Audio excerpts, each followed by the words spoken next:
Lined up for you. I'm your host, Kim Jacobs, better known as the Balance Doctor.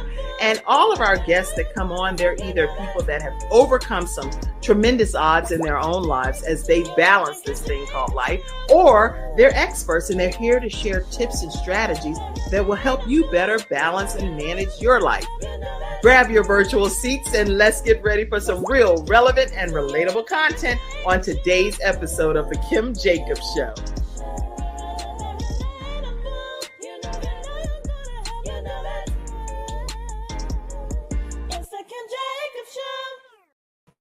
Hey, everybody. Hope you all are having a wonderful start to your week. Hello, Malaysia. How are you over there?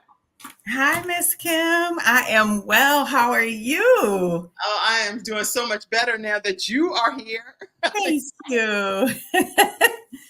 Thank you for having me. I am so grateful to have you. And you know what, you guys, you are in for such a tremendous treat today here on the Kim Jacobs Show. I really want you to tag all of your friends, your family, coworkers, people you like, people you don't. It doesn't matter because everyone needs to get this information that's shared today. On today's episode, we're talking with Malaysia Harrell, and we're going to be talking about her near-death experience to her new life. And looking at this woman, you really cannot imagine that she does not look like what she's been through. Ooh. So I'm eager to hear her story, and we're going to spend this hour with her learning. We're going to kind of pocket it because there's a lot of different moving pieces to your life, you know? So I'm excited about it. And make sure everyone, as you come in, let us know where you're visiting in from as well. And I'm going to go ahead and just take a moment to let you know more about Malaysia Harrell. She is a distinguished retired veteran, having served over 20 years in the United States Air Force and Public Health Service with a profound commitment to holistic wellness. She is a certified hypnotherapist, psychotherapist, and visionary of Blissful Life Consulting. Her near-death experience, which we're going to talk about that, and I'm going to let her say it as to what it did to catapult her to the next phase of her life without me reading that piece. But she has divine purpose, and she offers transformative coaching, retreats, and innovative wellness solutions. I am super excited to have this beacon of resilience and empowerment right here with us today on the Kim Jacobs Show. Welcome, Malaysia. Thank you. Thank you for this warm welcome. And thank you again for what you're doing and inspiring the world, bringing on people's stories and just showing what God is able to do, the miracles that are able to happen. So I'm so glad that I connected with you. I am too. And we have a special bond because we're connected because of someone very near and dear to me as well. And to you all. She's one of our Freestyle Friday experts, Annetta Caldwell. Yes, so, that's my beautiful sister. That is her sister. And so ArnettaCaldwell.com. You all know she's the person that helps if you're healing from a broken heart. And she does the prayer vision retreats and workshops. And she also had a big event called I Am Healed conference. And it was such a cleansing experience. So if you don't know Arnetta Caldwell, make sure you check her out, ArnettaCaldwell.com. And she's a Freestyle Friday expert. She was on this recently, this past Friday, actually. Yeah, she's in the chat too. Oh, thank you, Arnetta. Thank you for joining. Love you. She said, good morning, beautiful ladies. Good morning to you. She said, I'm so excited and proud of you, sis. And then I see people tagging people as well. So thank you all for doing that. What we're going to do is take a quick commercial break, and we're going to come right back and hear something about your backstory, Malaysia. I would like you to just take us back for a few moments and let us know where you came from. Okay. And then we can go into a deeper dive. We'll be right back, everyone, right after this commercial break. We'll be right back. Hi, I'm Kim Jacobs, the Managing Director of the Charlotte, North Carolina chapter of eWomen Network. I am so excited that you stopped to watch this video. I've got good news for you. You've just discovered an international network of women entrepreneurs who are committed to helping you achieve, succeed, and prosper. We're on a mission here to help 1 million women entrepreneurs each achieve $1 million in annual revenue. Here at eWomen Network, we have a complete success system that supports you every step of the way in building and growing your business. You being here right now, it's no accident. We're supposed to know about you. We want to meet you to find out how we can help you as well as learn about what you have to offer. With over 500,000 women connected through 118 chapters across the United States, Canada, Australia, and the United Kingdom, you are never alone. If this is resonating with you, please go to ewomennetwork.com/Charlotte. Notice too my contact information. I invite you to reach out to me and to check out our upcoming in-person and online events. I'm really looking forward to introducing you to our special community.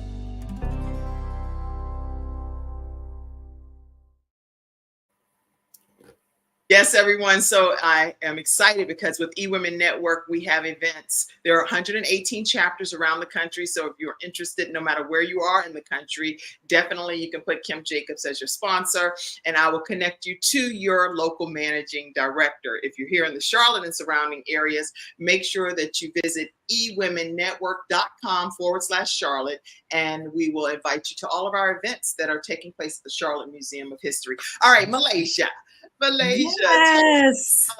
tell us a little bit about your backstory, what you had to balance and go through to become who you are today. Let's talk about it. Ooh, this is juicy. So, I grew up in Springfield, Massachusetts, and that's the Basketball Hall of Fame, and it's about 2.5 hours outside of New York City. So you can imagine, it's a city filled with crime, a lot of blessings there as well. But, when I came up, it was definitely, very challenging. And my mom, she was a single parent, and I'm the oldest of 3 girls.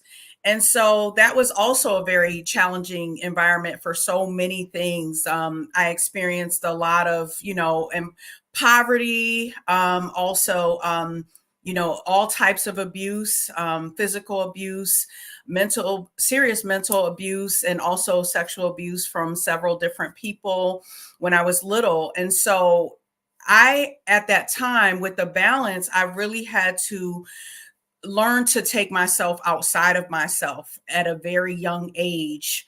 And it didn't allow me to really have a childhood at all. And so I, learned to wear this mask of excellence and of perfectionism, which I know a lot of our viewers can identify with.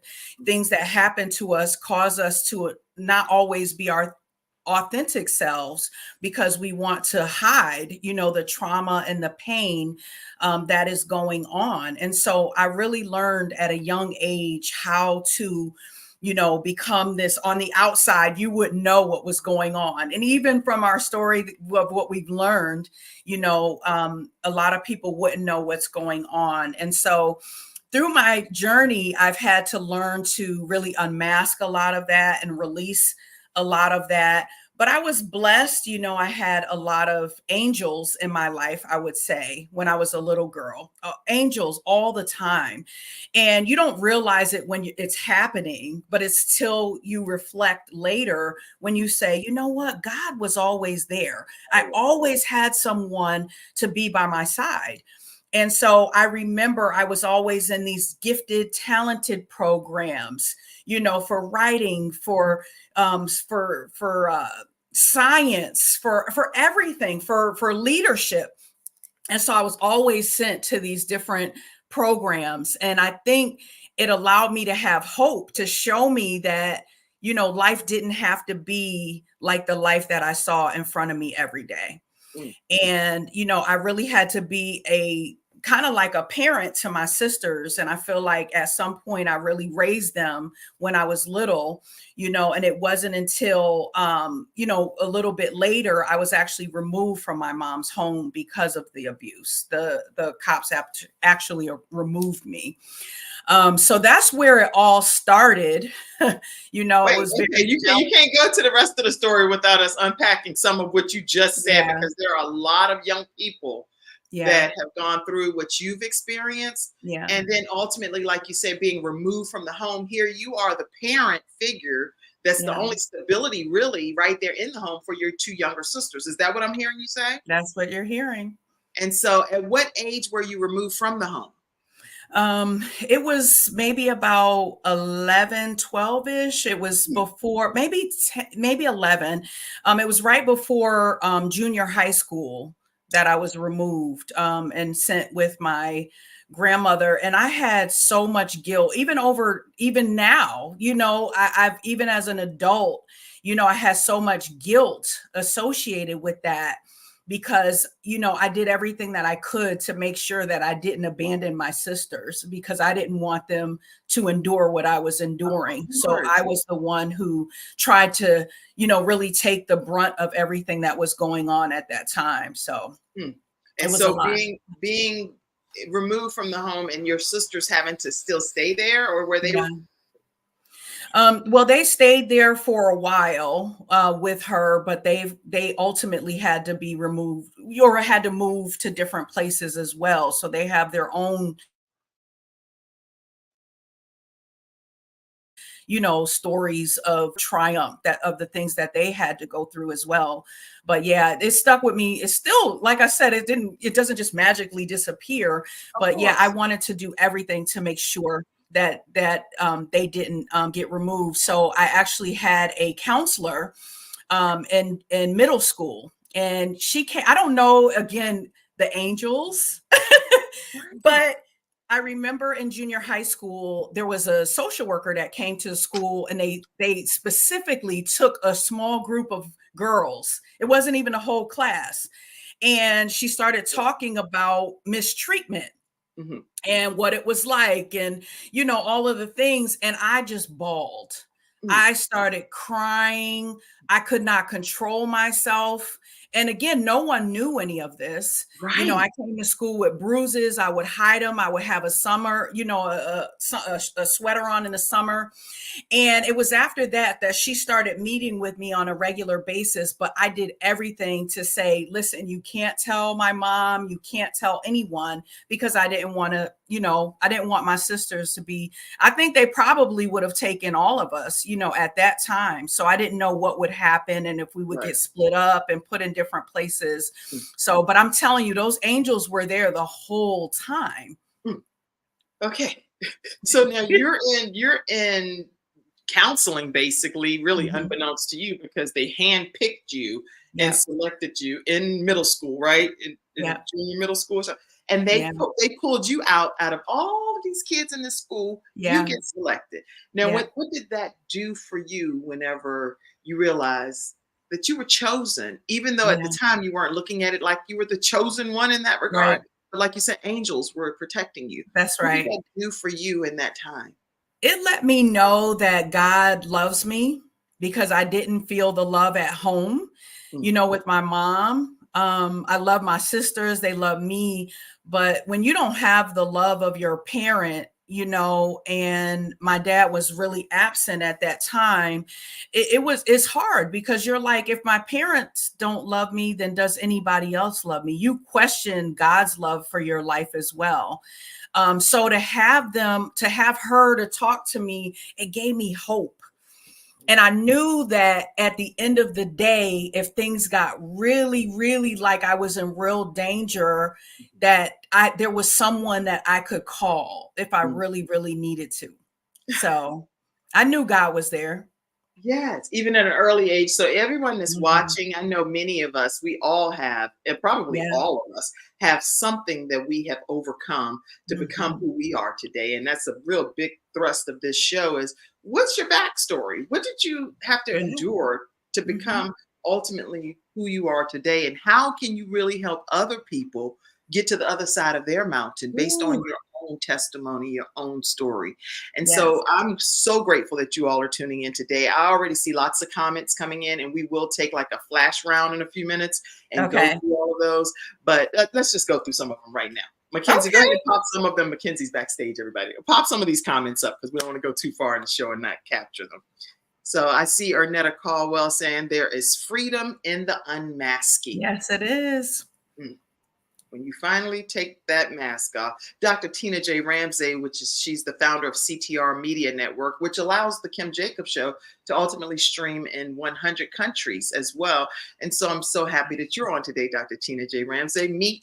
Meet this lovely spirit and wonderful soul, Malaysia Harrell. She is Thank going to be you. taking my training too. I know she encourages you to take the Kim Jacobs Show training and Yes. then come over to CTR Media Network. That way she knows Okay. you're ready. So I Yes. would love to be able to connect y'all. Okay. Absolutely. All right. Ernetta Caldwell said, thank you. I'm so proud and excited for you, sis. Very excited for you. And I saw a comment from Dennis Spraggins as well. Good morning, beautiful ladies. Good morning to you, Ernetta. Let's see. I see much love from Dennis Spraggins as well. Glad to have a male on here and glad that you all are tuning in. I also saw, I see Trina Hines. She just recently is launching a show as well that's coming out this fall, and Living Your Legacy with Dr. Trina. I see you. Who else? Desmona. I see you as well, all the way, I think, from Pennsylvania. So glad to see you as well. And all of you that are over on Instagram too. I can't see who all is on. So, but know that I do know and appreciate that you're here, as well as our audio podcast listeners too on iHeartRadio, Spotify, all of you all. We just love you all and so glad to have you here. All right. So Malaysia, what was that turning point for you? Because you had a near-death experience that happened in 2020, if I'm not mistaken. Yes. What was that like for you? Tell us what happened and then. Okay. Well, and I'll give you a little bit of backstory of that as well. So I had, become this person who had a lot of high profile jobs. I was considered, successful, what society would deem as successful. And so I was in junior ROTC in high school. And that really, I have to mention that, because when people are in situations that are challenging, if you could be connected to some sort of community that gives you some sort of stability and support, I think that's very important. But it really catapulted and really kind of set the stage for where my life is today. And so and when I went to college, undergrad, I did 1 year of Army ROTC and 1 year of Air Force ROTC. Okay. And then when I started my graduate school program at the University of Maryland School of Social Work, I had to decide what I wanted to do. And so at that time, 9/11 had occurred, and I was at my internship at the Baltimore Public Defender's Office. And Ms. Kim, I will tell you, that day I knew that I was going to, I made a declaration that day that I was going into the military. And so it took, about a year to get in, and I finally got in the military, and I did very well. I was in the United States Air Force. I traveled all over the world, doing therapy, substance abuse treatment, and also family violence treatment as well, family violence prevention. And so I did so well. Again, this was the perfect arena for me, because they validated me, right? You get your rank, you get your awards, you get all the things if you do well. And I excelled, because it's like I had used my career, my schooling as my love, as my validation, because and again, it was from childhood. I didn't realize it. It wasn't like, oh, I knew. And so then in 2008, I was stationed in Hawaii. Okay. And my brother, I have a half brother, and he got murdered. Now, the crazy thing about that is, number one, I lived next door to him when I lived with my grandmother, so I saw him every day. And number two, I was at a domestic violence event, because I was the head of domestic violence for that base. And I was at an event when I got the call, and he was murdered in a domestic violence situation. And so, Miss Kim, that changed a lot in me. I feel like I still haven't really grieved that. I had to put my mask on. I had to help my family. I had to help plan his funeral. I just put everything down. And so that day, again, I knew that it was time for me to make a change in my life. And so I decided to transfer to the United States Public Health Service because I knew that I could be there for my family, whether, an hour to Massachusetts by plane or an hour to North Carolina with my sisters. Yeah. I was able to make that decision. So I ended up transferring and, was in the public health service. And in 2019, so that was 2010 when I came in. And in 2019, I ended up getting promoted to captain, which is Navy rank equivalent to colonel. And and I had worked for the Surgeon General of the United States. I had all the titles, the Director of Addiction Medicine for DOD, working for the White House, all the things. But in 2019, when I got promoted, I felt empty inside. I did all these things. This is what I worked for. This is everything you ever dreamed of is all happening for you. And I was like, wait a minute. Okay, let me think about some things now. And at that time, my grandmother had passed in 2016, and she was like my mother. So she raised me. So I realized when I got promoted, I in my head, I said, oh my goodness, I got to call my Nana. And I she was the first person. She was my cheerleader. You know what I mean? I have my sisters. I have my dad. Me and my dad have an excellent relationship. But it was like something was missing. So now moving forward to 2020, I got deployed at the height of COVID to the Navajo Nation, to the most desolate area. They sent me by myself. That was crazy. To be the mental health lead for the incident command sponsor team, the incidents response command team, and also to be the mental health provider for 2 medical centers for all the staff. So again, you can imagine during this time, it was a time of a lot of death, a lot of loss. It was actually a very dangerous place for me, being by myself as well, with a lot of things that happened there. And so there was an awakening that was starting to occur because I felt the darkness there. And again, I felt it. I was like, okay, something's happening, and I wasn't sure. By the time I left there, I had started to have some anxiety, and a lot was happening, and I couldn't understand what was going on inside of me. But you knew something before you go further. You knew something was different inside of your body. Definitely. And were you attributing it to the fact that you were in isolation, somewhere unfamiliar, uncharted territory? Were you kind of brushing it off as that? No, well, not necessarily. It was so much going on in the loss, and then of course, trying to communicate with my family, and I was married. I am married. We got married in 2016, and people didn't understand where I was coming from. My husband's like, "You're not in Afghanistan. Why are you? You know what I mean? Why are you crying? What's wrong with you? And so they didn't identify with me having this emotion and trying to come out with things. And it's so be grateful type of thing. People were like, yes. "Girl, you should be grateful. You could be." Yes. Yes. And so nobody was really understanding your pain. Exactly. But people had sent me care packages. My sister sent me a care package. My other girlfriend sent me a care package. So people love me, and I knew that. But I felt like I needed some time to decompress, which I was not allowed. I had to just go back and do things the way things were.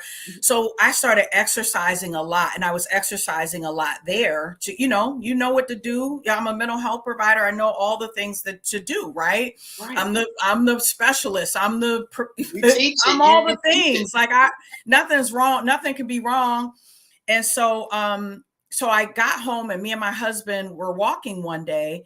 And I remember that day specifically because my Nana had came to me in my dream, and she had basically gave me the message that it was time for me to come with her. It was time for me to pass. And I had a sense of calm, because I was like, I had a great life. If it's time to go, I pray God is, happy with what I've accomplished and the impact that I've had on people's lives. And so I remember thinking about that when I was walking with him. So again, I was exercising a lot, doing my Peloton bike. And it wasn't until a couple weeks later, had started having some pain in my hip, and the pain, it became unmanageable because one night I got up to go to the bathroom and I couldn't walk. Okay. Wow. Okay. So I crawled to the bathroom because I didn't want to wake my husband up, and I couldn't get up. So I'm on the floor crying. Again, I'm this strong woman. I've done everything. I can do it. And so I get in the bathroom and I'm on the floor crying because I can't get up. Like, what's going on? And so my husband comes in there. He picks me up. He's like, what's going on? And I'm like, I'm in so much pain and I can't walk. And so anyways, he helps me go back to the bed. I probably took some ibuprofen or something like that. Right. And what happened was it got worse and worse. So one day we ended up calling the ambulance. They came and got me. They brought me to this little medical center where I live, not too far, and they didn't have any resources. You know, it was like being in a nurse school office, Right, you know. right. So they gave me morphine, took an x-ray and sent me home and said, follow up with your PC. You know, they didn't see, nothing was broken. Okay. And so ultimately, again, it got so bad that I was like, something's really wrong. But I tried to treat it myself, Tiger Balm, Right. ice, cold, heat. So We all do anyways, that, right? yeah, because we know what to do, right? Right. And so then my husband was like, listen, we got to go to the military hospital. Like, and I was like, but I can't get down the stairs. I need somebody to carry me. He's like, I'm going to carry you. You get on my back. But I was screaming for dear life coming down the stairs because it hurt so bad. So I thought, oh my goodness, somebody's going to call the cops. They're going to think someone's murdering me, you know? Right. Yeah. And so he gets me, we go to Andrews Air Force Base. And because of the amount of pain I was in, they immediately transferred me to Walter Reed Medical Center. And I'm there for 4 days. Miss Kim, this is the part. Okay. So I'm there for 4 days and I'm in the most extreme pain. And I knew I was dying to the point where I was reflecting on my life. I was sending texts to people. Letting them know. I didn't tell anyone, you know, exactly what, and again, I didn't attribute the dream that I had just had with my Nana to everything. She was really warning me. And also I was reflecting on all the things that I didn't get to do. I was like, I didn't get to learn how to swim. I didn't get to Egypt, you know, all the things I want. And I was like, and we live on a golf course and I didn't get to ride on a golf course on a golf cart. Like little things that I wanted to do. Right. And so you're like, I didn't do these things yet, Lord. And so, but I knew it was time for me to go. And but the doctors weren't hearing it. And so it's a training hospital. They have a lot of fellows and stuff coming in. And so after day 4, the doctor comes in and says, Captain Harrell, we can't find anything. We're sending you home today. But you don't want to be sent home, do you? I told them they could euthanize me because the pain was unlivable. Even they had me on Dilaudid, which is one of the highest level meds every whatever time, hour, 2 hour, whatever is the time. Like I needed it every second. And even then it didn't do anything to the pain at all. It was extreme pain. But they could not figure out. And then you know what? At Walter Reed Medical Center, they are the top of the top, period, right? I used to cover that in pharmaceutical sales. I used to cover that area. Yes. So you know they are like creme de la creme. And they were like, we're going to send you home? We're going to send you home. And oh, by the way, you just got back from deployment. So we're going to send in the psychiatrist for an evaluation. So I said, attributed to mental. Somatic. So I said, I'm a mental health. I couldn't even be a patient because I had to fight to speak their language. I said, if this is a somatic symptom, then we need to figure it out. I said, because you wouldn't be able to deal with the pain. Like it was unmatched. It was not even pain. It was on another level. It was like a spiritual, like I had to be out of my body type pain. Ooh. And so I said, send in that psychiatrist. So they sent in a psychiatrist. I told them they could euthanize me. So they said, we're going to do one more thing. And, you know, they said, we're going to do one more thing. We're going to take a sample. So they did a fluoroscopy. They took put this huge needle all the way in my hip. They took a sample. Listen to me. When they got that analysis, maybe, I don't know, 15, 20 minutes, whatever it took, everybody's running in the room. We got to get her to surgery. I mean, it was so scary. Me and my husband did not know what was going on. My husband, he's in tears. He's praying over me. He's covering me. And at the time, my sister was turning 40 that year, and we were supposed to be going to Disney. I had all these gift sets and packs, Disney packs. And I'm like, oh my God, I got to get out of here. We got to go to Disney. Things I'm to not do. even thinking. Oh, I'm this is not even sending thinking chills about all over me. me, by the way. Yeah. Okay. Yep. So they come running in. Clearly, something is wrong. They discovered that they don't need to put you to sleep, but they Yes. need to come to some type of conclusion of what the issue really is. Yes. So what was the issue? What did they discover? I had a septic hip. Oh my gosh! If I had You been there had a couple of more days, even if I was so afraid they were going to put me in the mental health portion of the hospital, because I would have died. Of course. I would have died within days, right in that hospital or home, if they would have sent me home. Okay. Wow. Y'all listen. Okay.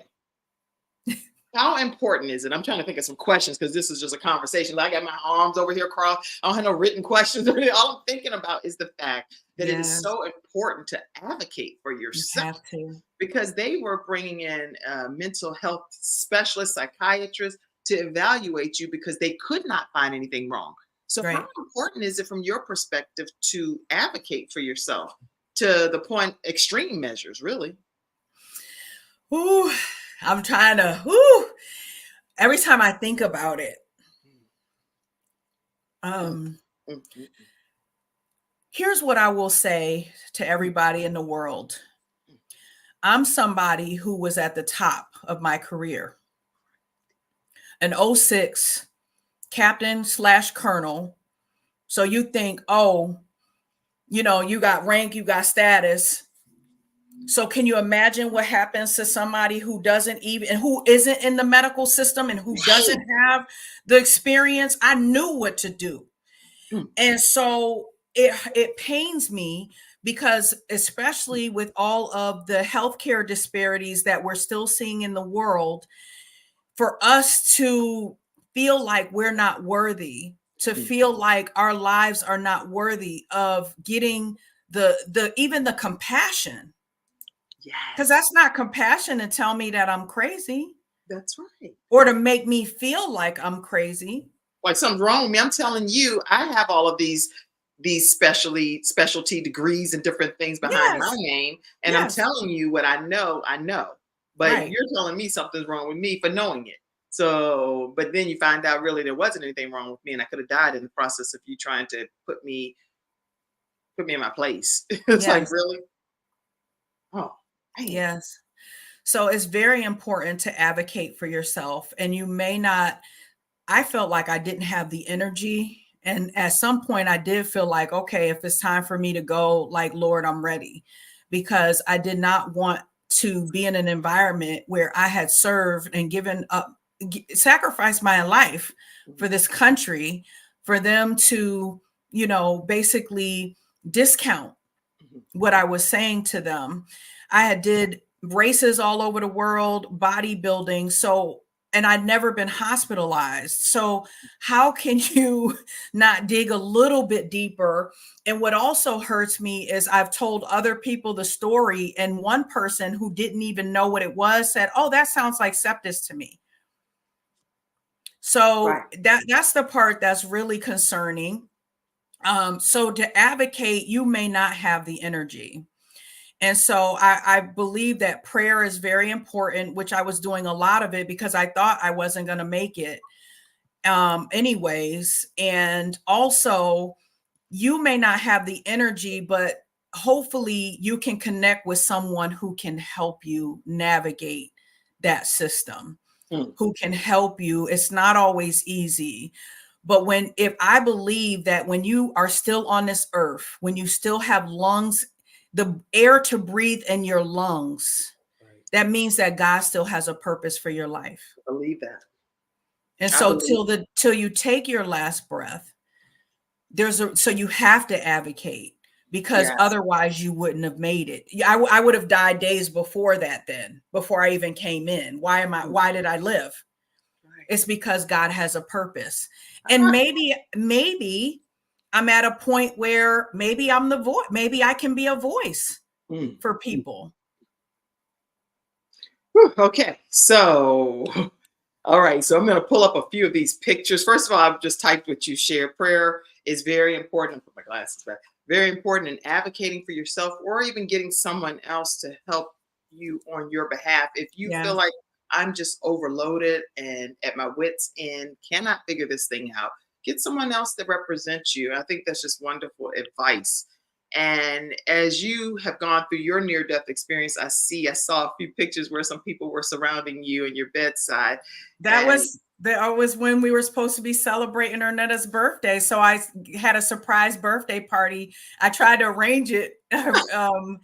So yeah, we had a birthday party for her. They ran up. We had to cancel our Disney trip at that time. But yeah, they came up. They were right by my side. They came up every single time, that I needed them. So they were such a blessing in my life. and this picture, talk to us about that. Yeah, this one I was getting, it looks like I was in rehab. I don't know if that was the rehab center, but I was in a hospital over 2.5 months, and I had intravenous antibiotics in my body for 6 weeks straight, 24/7. And because of all of that and the surgeries, I had 2 surgeries that week back to back. And it caused, and I had to get a blood transfusion. It caused a lot of havoc on my body. And I ended up developing all of these medical conditions to the point where several months later, the next year, I thought I was having a heart attack or a stroke. And I went to the hospital and they took an x-ray of my chest, and I had all these lesions all over my lungs. They thought I had cancer. And my family came back up again. And when they left, so I was in for a week, they left that Sunday, and I got Bell's palsy right when they left. So I had been released from the hospital. I got Bell's palsy. So at this point, I thought I had a terminal illness and they weren't telling me. So we go back to the ER, and if I need palliative care, you need to tell me, and my husband's like, babe, I can hear you in the in the waiting room. But yeah, this lady prayed over me. One of the nurses prayed over me, and I ended up it took them about 6 months to diagnose me. But remember, this was during COVID. So it was very hard to get appointments. It was hard to get specialty care. But I had sarcoidosis of my lungs. And again, all of this is happening undiagnosed, unbeknownst to you, and it is got to be like overwhelming because each time it appears like it's a near-death experience. Y'all, we're talking today with Captain Malaysia Harrell, and she is talking to us about how she has gone from a near-death experience to new life. Yes. And you know how somebody say, I got a t-shirt for it, wrote a book for it. This woman is a true testimony to what God can do in our lives. I want to also let you know how you can stay connected with her at this point too. Tell people how they can stay connected with you. So you can stay connected to me, www.malaysiaharrell.com. That is my coaching platform and my speaking engagements and my authorship. I have my new book coming out soon. And then also I am the owner of Blissful Life Consulting. So www.blissfullifeconsulting.com. So we do holistic wellness retreats and also corporate wellness. So yeah, we have some great things that we're doing in the community and philanthropy work, philanthropic. So we just I feel like my life is a dedication to God. I feel like your life is a dedication to God too. And I'm super excited to know you and to just be able to share this stage with you today and share your story. So make sure you all stay connected with Malaysia. And I put it in the comment section too.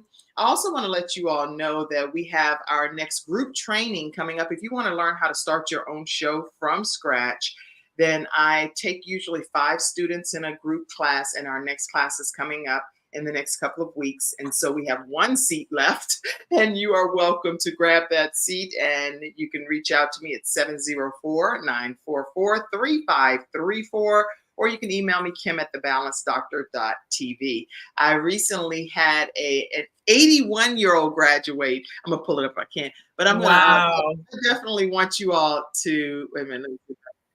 Yeah, I'm going to share the link with you all just so you know, and put it here in the comment section. But she wrote for the USA Today, and then she also wrote the biography for Jesse Jackson, and as well what else? Oh, and Dr. Coretta Scott King. So I'm excited because she just graduated, and I want to put the link here for you to watch her graduation along with her classmates. Wow. And they are excited. Dr. Trina Hines is in that class as well, and she has Living Your Legacy with Dr. Trina, and then Project Strength with Margaretta. So if you click on that link that I put, or copy and paste it into your browser, you'll be able to see their graduation, just so you get a flavor of how the students are faring that graduate from the program. Wow. I've had about 60 or so since the pandemic started, and it's been my true pleasure to work with helping people create their own shows. So in 2016, your grandmother passed, but it also seemed like it was a beautiful time in your life too, because you got married. I got married in 2016. Well, that's interesting because I had made a declaration to God in January that I wanted to be a wife. And this is my husband, Danzel. He's so amazing. He's also a retired Army Ranger Airborne vet. Go, Danzel. He's been there by my side every step of the way with everything. And so I made a declaration to God. I actually left my church. I was at Alfred Street Baptist Church just temporarily to go to another church. And they had what was called like you come up for prayer. It was like a drive-through for prayer. So you get in line, and there's somebody that prays for you. So I went up and they asked what I wanted prayer for. And I told them I want to be a wife. And when I said it, the gentleman that prayed for me, I said it with such conviction that he said this prayer over me. And it was like when I left that church that day, I was a wife. I had become a wife. I believe in the power of manifesting, anything that God has for you. Yeah. And so and it's a lot of series of events that were miracles that happened to get me to meet my husband. And I knew it was divine. But at the time, my grandmother was passed. We were dating and my grandmother was passing, and he dropped everything. So I got the call from the doctors. They were like, listen, you have to come up. You got to get the family together. So he dropped everything and drove me up there. And so she meets him. Now, my grandmother, she's one of these people where from the South, you know how they could be in your presence and they'll know right away. Oh, yeah. Like, girl, leave him alone. Or he is the one. Okay, yes. And so she made him, I wasn't going to bring him in because, again, she was on her deathbed, but I was praying that it wasn't her time, and so she was like, no, I want to meet him. And I'm like, really? We're just dating. Like, I'm not. So she had him make her some coffee. He went out, got her coffee. He was so nervous, stirring it for her. And, but when he left, she said basically, like, I think he's the one. She said, you never bring anyone home. But I'm like, Nana, he just drove me. He's my boyfriend. That doesn't mean. She was like, no. She said, I see it. She said, marry him. And, because she knows I was still, even though I was on my journey to becoming a wife before I was a wife. And I made it clear to him when we were dating. And that's the first thing he came to my church, the church I was visiting, and he quickly brought me to his church, to First Baptist Church of Glenarden. And we were going there every week. But yeah, we ended up getting married that same year. We met in April and we got married in November. Awesome. Oh, yeah. When you're a wife, you're not dating. We're not doing that. That's okay. You know what? That is a conversation. That's a whole biblical thing. No, because that's what even though, I tell people many times over that I don't have some sad story. I literally believe that God shielded me and Yes, protected me because that's he right. made me God. I'm not even That's talking right. about Frank. Okay. God made me believe that I was in a wonderful marriage. Yeah. So for the 28 years that I was married, I love my marriage. I love Yeah, my life. And that's so I right. don't have some story that's like, he was hitting me upside the head. He was doing this. Yeah. I had, I knew that we had some Yeah. circumstances, things that happen as many couples may Yeah. have. But That's guess what? right. At the end of the day, I was like, I love my husband. I love That's right. being his wife and going through this thing called life together. So Yeah. whenever I realized that I was in some kind of film, I don't know what kind of, based on a true story. That's all I'll Yeah. say. I realized that I was like, wait a minute now, what in the world Yes. is popping off that I am unbeknownst to me at this level for real, for real. You Yes. cannot Yeah. be this oblivious to life, right? Yeah. I say that to say, fast forward, because it's years later now. Yeah. I'm like, if I talk to someone, Malaysia, I'm like, I'm not interested in dating. I'm supposed to date you, and you're gonna possibly still take other people places too. Oh The no. devil is a liar. A lie, a whole lie. Whole lot. Okay, that is not what we're doing, and No. I'm not interested in stuff like that. But I'd rather not play a game and be like, okay, well, we'll see how it goes. No, thank you, No. because that's not how God has equipped me and built me. I'm a wife. I'm a wife. That's right. You're Yeah, already a wife. We're already a wife. good. And what you just said just really hit me, because I want to say this to the women who want to be married or who are considering marriage or who are dating. The first date that we went on, we had scheduled a date on a Saturday. And on that Friday, we were on the phone and I was like, oh, I'm going to the movies. And he's like, you going to the movies? I'm like, yeah, I always go out by myself. I travel by myself. He's like, well, I don't want you to go by yourself. And so he brought me to the movies. I said, but I still want my date on Saturday. I don't, because it was just a movie. I want my dinner. I want my date. Your real date. So he brought me to the movies on that Friday night. The Saturday, so I consider the Saturday, it's called a weekend, our first weekend date. But that Saturday, he brought me to the Gaylord Hotel. He brought me to a beautiful restaurant and at the National Harbor, and we went on the Ferris wheel out there too. It was the most amazing date ever.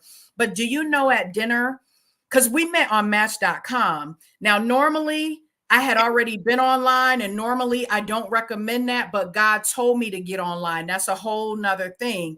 I had a intuition to get online after an encounter that I had with another woman. And so I met him within a couple weeks, to the point where I got my money back for being on Match.com because it was in the period. So I got a free husband. I always joke with him, I got a free husband.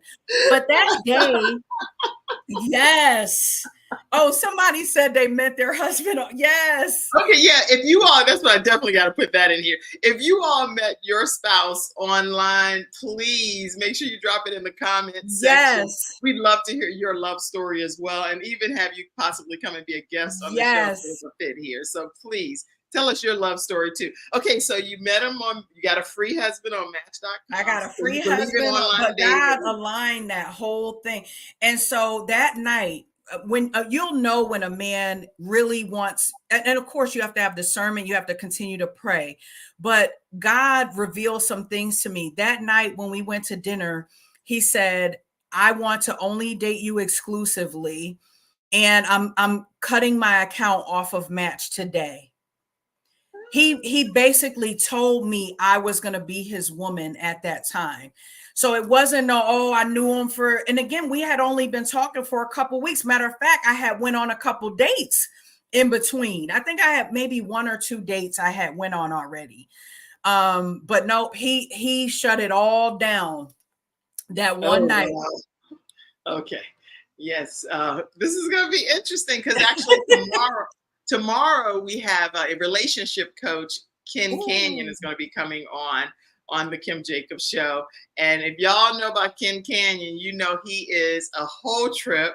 And we're going to be having some candid conversations talking about relationships, because he believes that you should go on dates and collect data from Yes. these people so you can know whether they're a good fit or not for you. Yes. So but I believe that you should go on a date with one person, and then if it doesn't work out, then fine, you go on about your business, I go on about mine, and then we can go on and date other people. That's what I think. But Yes. who knows? I have dated. I was with the same person since I was 18 years old, so I may be Right. way old school. You know? Yeah. And that's you, what you say is very relevant, but I think in the beginning you may have a couple that, again, we weren't dating yet by that time when we went on the date, right? We only had a couple phone conversations. So in that time I had a couple of dates, but also the thing that I did a lot of work, inner work on myself. And the Yes. other thing is I read the book The Ring Formula by Dr. Aldewan Tart, who is a psychologist, a Christian psychologist in Atlanta. And I feel like that book was so amazing. It actually had exercises that you needed to do for yourself because, and again, I still like I'm still becoming a wife. There's no like, oh, I've arrived, like to learn what it is, especially from coming from a single parent home, to even understanding what a relationship is really supposed to be about. That is a lifelong journey, I feel like, especially I as you're agree. healing. I agree. I agree Yeah. with everything that you have been sharing. So this has been Yes. quite informative uh, in conversation that we've had. So, okay, so now you work with women specifically Yes. along their healing journey as well. How do you feel like your own personal healing journey played a role in how you now help others? Just talk to me about that. Ooh, that's so good. It's so good. So I had started Blissful Life Consulting in 2017. I was going to do 10 more years in the military, but I was hoping, oh, I'll have everything together. And God was like, nope, I got another plan for you. And so when I had my own healing journey, I realized for high achieving women, no one is checking for us. No one even believes if when we make a phone call to talk to someone about our issues, everyone is talking about theirs. We don't even have the space to even mention our stuff. And so Right. I realized that there That's was a space for women who need, or a place that women who were high achievers, who wore the mask, who are successful. Everybody's like, well, you have a house, you have money, you have a car, you're fine. You have medical care. You don't need anything. But if we are the people that God has chosen or assigned to help others, we also need help. We also need camaraderie. We need a support system, and we need people who can speak our language. We don't yes. need to go to someone and they patronize us like a baby either. So we need that balance of people who can understand us, who can align with us, who can relate to us. And so now I'm doing these events for high achieving women. I have a retreat. It's called the New Day Elevation Retreat, October 11th through 13th in Santa Monica, California. We're going to be going to the Reality Center. And I just want to expose people to holistic practices for healing, because sometimes I'm not saying to discount Western medicine, because that's what I've been trained under. I believe that there's a place for both. So I'm in my PhD for mind body medicine, and I'm incorporating those tools and techniques to help people, really be catapulted into their divine alignment with their divine assignment. Because what I find is a lot of us have money, or we're doing things, but we're empty inside. We don't feel fulfilled. That's right. We're crying before we go to work. We're hiding our tears from people, and we're like, oh, now I have all these responsibilities. I can't just leave this lawyer job. I can't just leave That's this right. nurse job. I can't just leave. But can you have a balance in the middle where you're still doing your job, but you're asking God for guidance to help transition you to where to the plan that he has for you. And so I do that for the women. And then of course, with Blissful Life Consulting, we do it for everybody. So we do it for men, women, children, youth. And then we also do it for our corporate partners as well. We just had an event, an aromatherapy, power of aromatherapy event in our community in the DC Metro Virginia area. And it was so powerful because I used aromatherapy. You don't always have all the resources. You can't travel or you may not have the money. You might be going in debt for trying to heal yourself. But there's things that you can do right at home that don't cost you one dime. Even if you buy a $3, $4, $5 bottle of essential oils on Amazon. I want to teach people that you do have the power to heal yourself. God has given us the discernment, and when you align with him, the people that you need in your life will just surround you. I'm meeting with you today. You know, if it wasn't for Arnetta having the conference, I wouldn't have met you. I wouldn't have met all the other we were made for such a time as this, and everything is coming together. Yeah, I agree. I don't believe that there's any mistakes. Nothing happens by happenstance, but God allows us to connect paths. I don't even believe in crossing paths. I believe we connected for such a time as this. And I'm so grateful for it. I want to pop up your retreat. So anyone that knows, you can actually follow Malaysia right on her social media pages, and that's where I just found this. New Day Elevation Retreat is October 11th through the 13th in Santa Monica, California. Y'all want to get ready for this? So beautiful. Ooh. Meditation, multi-sensory wellness, sound bath, empowering workshops, and rejuvenation. And you definitely don't want to miss it. You can email her info@blissfullifeconsulting.com, info@blissfullifeconsulting.com to learn more. Oh, what a turnaround in your life. Now, you went from what they thought could have been a stroke, which was Bell's palsy. You went from sepsis hip to this. Okay. So now you're in this vein of your life. What is this? What is this? What is this all about here? This is being a messenger of hope. This is showing people with the power of alignment with God and miracles. Again, miracles upon miracles upon miracles. I have a show called Tiny Miracles on Instagram every Thursday night at 7 p.m. This is to show you, I told God, like, I didn't want to be here. I'm like, I can't do this. But I'm like, if you want me to do what you told me to do, then I need your help in doing it. And so I now have utilized my platform to not only speak to other women, to sow into their lives. Sometimes people will not see God, but they will see you, and they'll see God through you. And so, this was in my, when I was in the rehab, and I saw these wings, and I'm like, oh, I got it. The angels are surrounding me.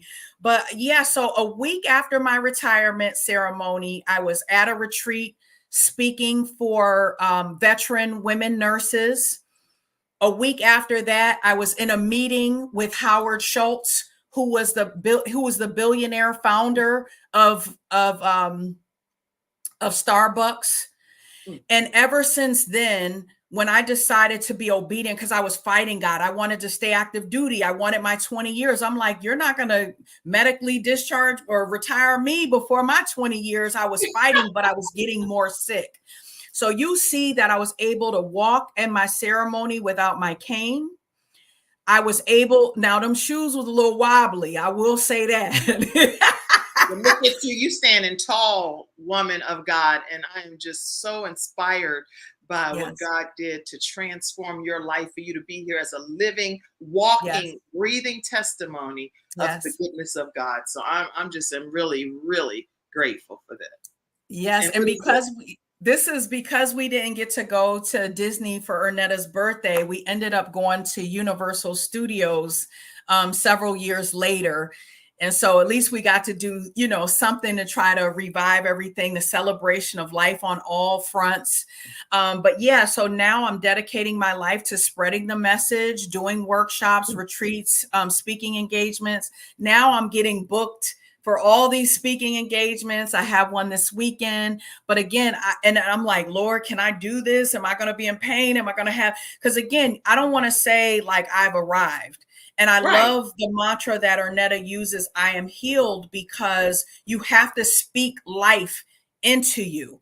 But I do believe that healing is a journey, and I don't believe that you will arrive until it's time to go off of this earth. I feel like there are always, especially living here with everything that's going on every day, you got to continue. So I don't want you to say, oh, I'm healed, I'm not going to do anything else.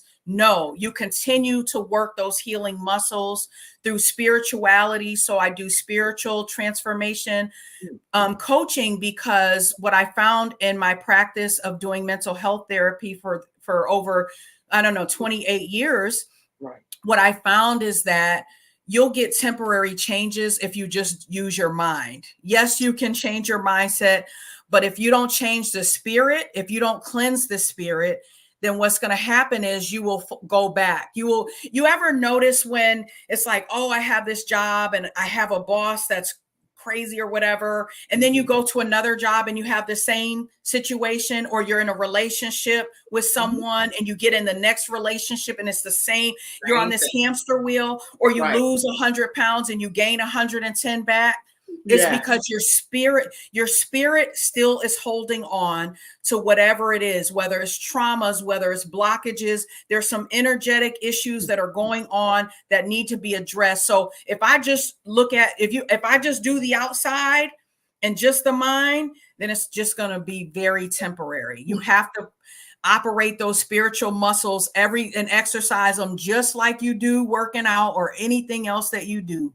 So yes, y'all, you can't, if you cannot apply what you have learned today and it changes and transforms your life, I'm telling you, you are there. I don't want to say there's no hope, because I believe there's always hope. But what I will tell you is that we have no excuses after hearing Malaysia Harrell's story today. And I just, again, want to compliment your husband, because he stayed by your side in the midst of tragedy and triumphed with you together. And I'm so excited about your journey with him. And I just want to say, kudos to you. Kudos to you. Thank you. And anybody, okay, I know Mackenzie, there were maybe one or two more comments. Put them up real quick if you can.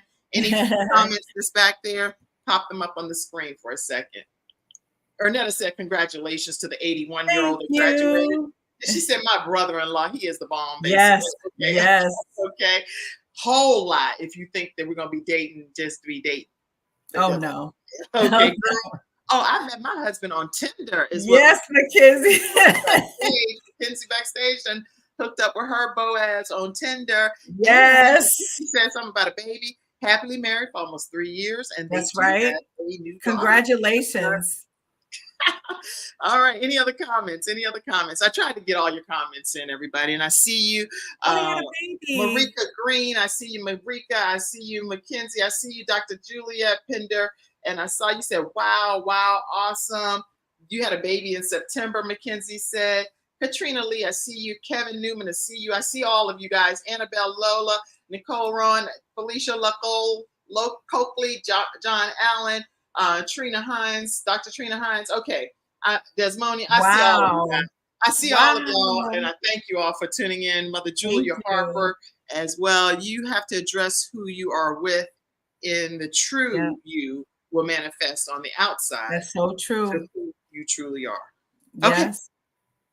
I love you, sis, and brother-in-law. Love you too. And brother-in-law, my other brother-in-law, he taking care of her to help bring her up and down. Listen, they was on that road.